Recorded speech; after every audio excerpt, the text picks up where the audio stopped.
Karma Yoga. Karma Yoga by Swami Vivekananda is a book that talks on karma. The book tells that all of our actions have reactions.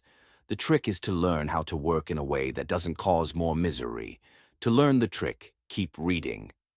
Today we will talk about the book Karma Yoga, which tells the thoughts of Swami Vivekananda on karma.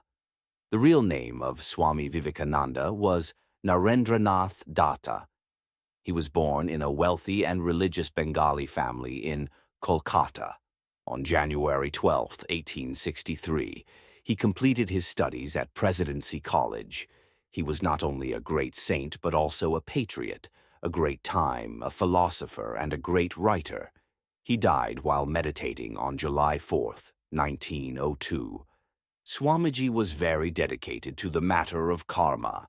He always said, one needs to be practical to deal with any work. Too much theory has destroyed the whole nation. In Karma Yoga, he has presented karma as mental discipline and guidance for increasing knowledge.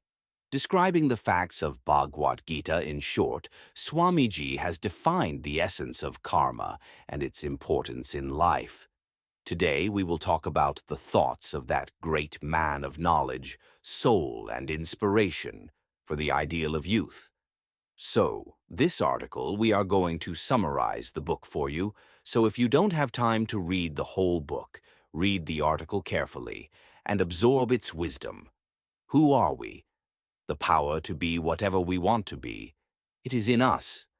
If our present form is the result of our past actions, then indeed, by our current efforts, we can also create our future form. So, we should learn to act. What is Karma Yoga? Karma Yoga is often called the yoga of cause and effect, or the yoga of sowing and reaping, but it is the yoga of work.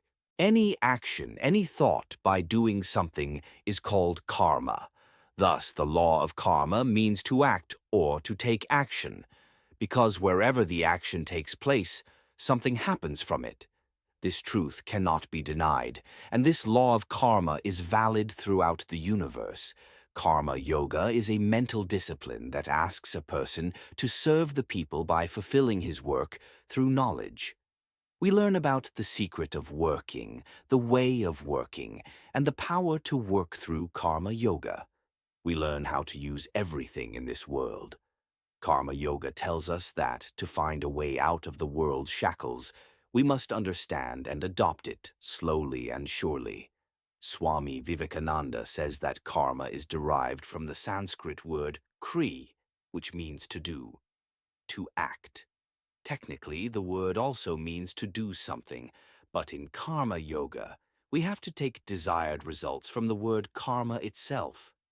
Therefore, all actions are karma, from the most basic tasks, such as brushing teeth, to the highest altitudes, such as meditation. Karma Yoga means all those human activities done with focus, skill, and finesse. And the way of salvation in life is to perform one's duties without the greed of getting anything. So, in the Bhagavad Gita, Sri Krishna advises Arjuna, all mankind, to do his work honestly and with the best skill, without any greed or expectation of rewards. So, let's talk about the valuable thoughts about Swami Vivekananda and the similar karma of the Bhagavad Gita. Chapter 1. Swamiji's thoughts on karma and character. Swamiji says it is a mistake to assume that happiness is the goal. Our miseries in the world are because human beings try to make happiness the best condition without understanding. But after some time, they find that it is not happiness, but knowledge, towards which they are heading, which makes them happy, and that pleasure and pain are great teachers. As happiness and sorrow pass through life, they leave different impressions, and the result of these total impressions is what is called the character of the human being. If you look at the character of any human being, it is a combination of different things, the sum of the inclinations of mind or way of thinking. You will find that both sadness and happiness play an essential role in creating character. Swamiji says that there is an equal share of good and evil in the making of character, and in some cases, sadness is a better teacher than happiness. When knowing about the people, it will be found that suffering taught them more than happiness. Poverty taught them more than wealth. Now, here again, the thing is that this knowledge is again inside the human being. No knowledge comes from outside. It's all inside. So whatever innovation a person makes, it already exists. When we say that Newton discovered gravity, what we need to think here is, was he sitting in the corner waiting for him? Or it came to his mind, and he worked with time to find out. All the knowledge the world has received so far comes from the mind. The never-ending library of the universe is in your mind. The outside world is just a suggestion or opportunity which inspires you to know about your mind, but the purpose of your learning is always to learn more and more about your mind. The fall of an apple gave Newton the idea of gravity, and he began to learn about his mind.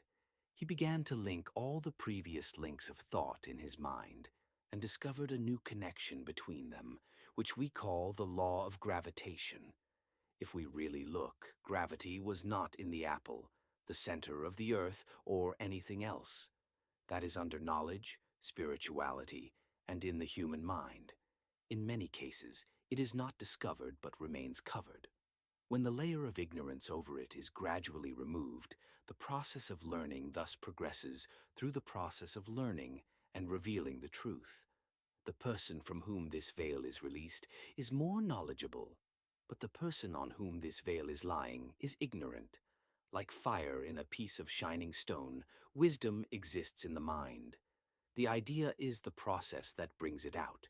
So with all our feelings and actions, our tears and our smiles, our joys and our sorrows, our cries and our laughs, our curses and our blessings, our praise and our lack, we can find each of them. Every mental and physical trouble which is given to oneself to gain power and knowledge is called karma.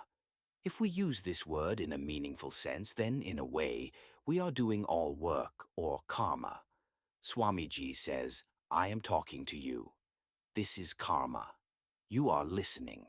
This is karma. We breathe. That is karma. Everything we do, whether in body or mind, is karma, which leaves its mark on us. Some tasks are small in the beginning and become very big at once. For example, if we stand on the shore of the sea and hear the waves hitting the coast, we feel what a great noise it is. Still, by watching and listening carefully, we know that a wave is made up of millions of minute waves, and each one of them is making noise, yet we can't catch it. Similarly, by continuously doing many small things together, we become so powerful that we can do something impossible in the present or future through them. Similarly, every beat of the heart is work, some work which we feel, and they become fixed for us. They are the sum of many small things simultaneously. So, if you want to decide whether a person is good or bad by looking at his character, then don't just look at his great visible values, but both aspects, because every fool can become a hero at some point. Watch a man doing his most ordinary things, because these are the things that will tell you about the true character of a great human being. Excellent opportunities also inspire human beings to become great in some way or another. Still, in reality, they are great human beings whose character is always great, that is to say, who are honest in all their appearance and inner work, wherever they may be. We are what our thinking has made us, so be mindful of what you think. Words are necessary. Whatever you believe, you are that.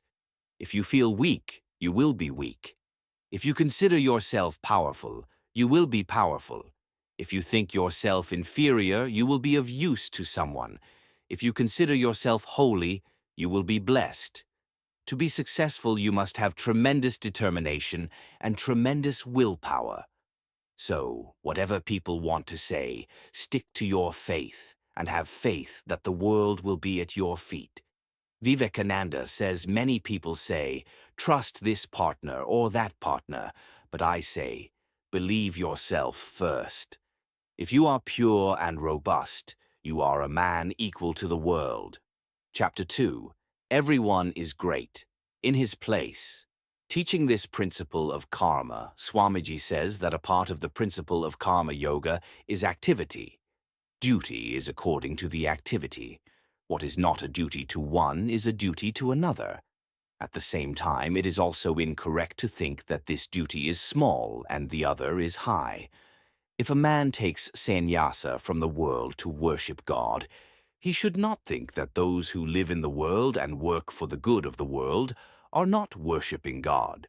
Nor those who live in the world, the wife and the children, should think of them, that those who renounce the world are lowly or vagabonds, because each one has his place and value in his life and people's life, which one can fulfill only through one's work.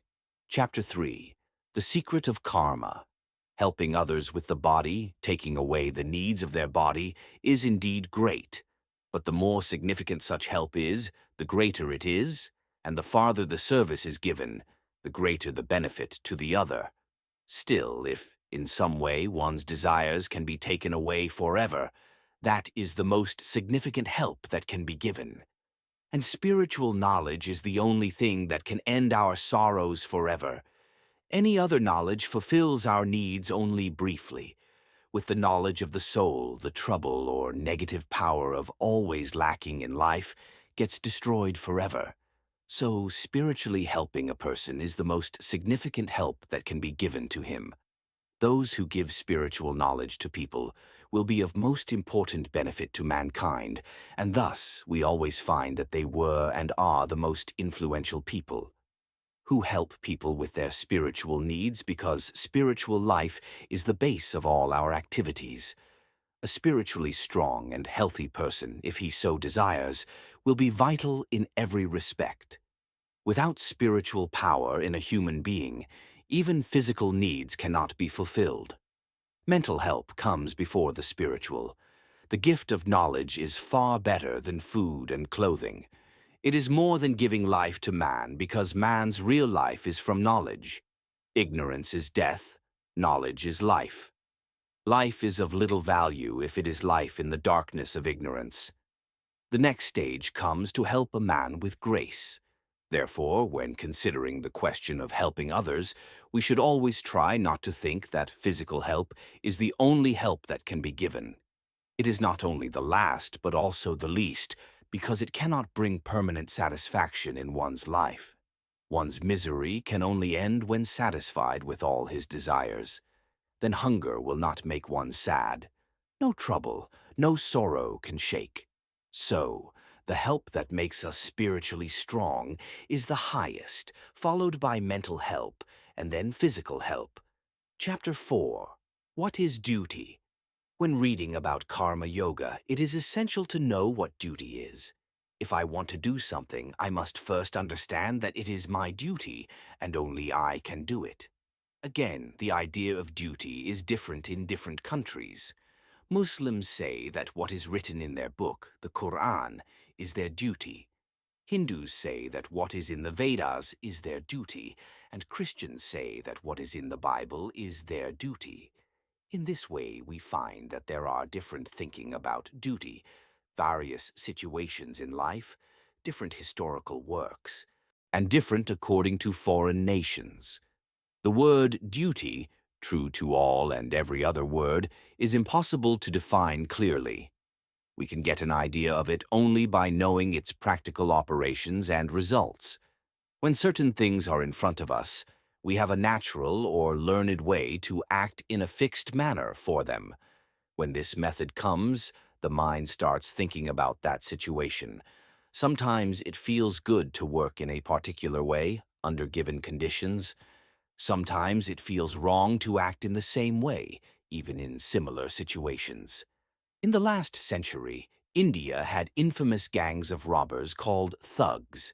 They considered it their duty to kill a human being, and they did what they could and took away his wealth. The more people they killed, the better they thought they were. Generally, if a person goes to the street and shoots another person, he can be insulted, thinking he has done wrong. But if that same man, as a soldier in his regiment, kills not one but 20, he will be happy and think he has done his duty very well. So we see that not just work defines a duty. Thus, it is entirely impossible to give a precise definition of duty. Yet, the personal duty is that any work that leads us to God is a good deed, and it is our duty. Any work that brings us down is wrong and not our duty. From an individual point of view, we can see that in some work, we have the power to exalt and respect, while in other jobs we tend to humiliate and do wrong to us. However, there is only one idea of duty which is regarded as the unalterable truth by all humanity, all ages and religions and nations, and which is stated as any living being. It is a virtue not to injure someone. It is a sin to hurt any living being. Chapter 5. We help ourselves, not the world. Our duty is to help others and do good to the world, but we should do good to ourselves. Why should we do that? To help the world, but actually to help ourselves.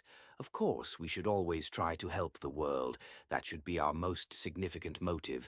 But if we think well, we find that the world does not need our help. This world is not made because you or I come and help it. We should do well because the desire to do good is our most significant driving force. God gives us if we always know that helping others is a special right. We can stand in some high place. So don't say, "Here, my poor man, with 5 cents in your hand," but be grateful that he is the poor man, so that you can help yourself by gifting him. For it is not the taker who is blessed, but the giver. So be grateful that you have been given the power and permission to do good to your people in the world and to use the power of kindness, and by thinking and acting in this way, you become holy and perfect, that is, the person who fulfills all desires. This is the only way we can become perfect. We do not owe even a cent to any beggar we have helped. Rather, we are all indebted to him because he has permitted us to give our charity to himself. It is entirely wrong to think that we have done or can do good to the world, or to feel that we have helped more such people, because it is a stupid idea, and all foolish thoughts bring misery. We have helped a man and hope that he will thank us, and if he does not, sorrow comes to us. Why should we expect anything in return for what we do? Be grateful to the man you help. Think of him as a god. Isn't it a great honor to be allowed to worship God by helping others around you? If we were to be genuinely unattached, that is, wanting something without return, we should avoid all this pain of extravagant expectation and happily keep doing good in the world, and what is done without hope will never hurt, so the world will go on with its joys and sorrows for eternity. Chapter 6. Freedom.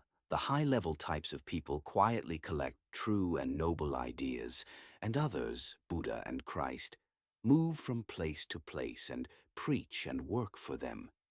In Gautam Buddha's life, he constantly says he is the 25th Buddha.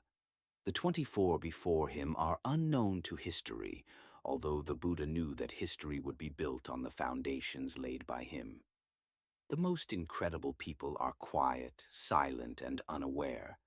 They are the people who really know the power of thought, and they are sure that even if they go into a cave and close the door and think only 5 true thoughts and then leave, these 5 thoughts of theirs will live on for eternity. Such thoughts will enter the mountains, cross the oceans, and spread worldwide. They will penetrate deep into the human heart and mind and elevate men and women who give them practical guidance to do well in human life. To be so active and to fight, to work, to struggle, to preach, and to do good are very close to God. As they say, he has come for humanity here on the ground. There is still some ignorance left in those who actively take action, however good they may be. On thinking and finding that there are still some shortcomings left in our knowledge, only we can work.